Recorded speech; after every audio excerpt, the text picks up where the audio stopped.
يريدون تحقيق الهدف المنشود في الإسلام بين عقيدته ومحقق. هذا مستحيل.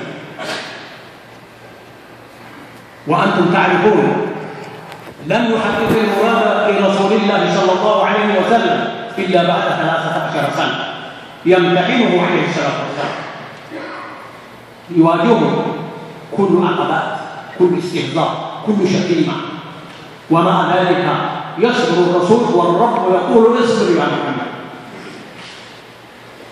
هكذا جميع الأنبياء. نوح عاش في قوم 40 إلى 50 عاما يصبر، والنتيجة تأتي بعد الصبر والامتحان، لا يأتي في البداية. لا تعصب أنت تصل إلى النتائج هكذا مجانا إلا بعد الامتحان. أيها الشباب، مهلا لا تتحقق النتيجة بين عشية وضحاها.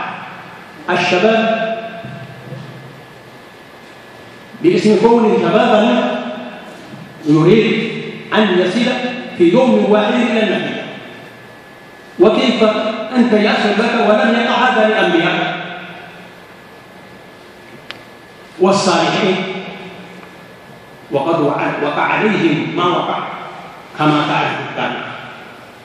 هذه نصيحتي أوجه للشباب، مهلا اصبر، وأنت تعيش الآن في عصر الفتن وأصل غربة الإسلام يحتاج التعني والصبر والمشاورة للعلماء.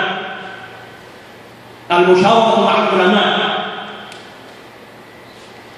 والرب الكريم مع نبيه يقول وشاورهم، وهو نبي الله. ويلزم خصوصا الشباب أن يستشير بعلمائنا وفينا بفضل الله أن العلماء أكفاء، فلله الحمد ولله الحمد.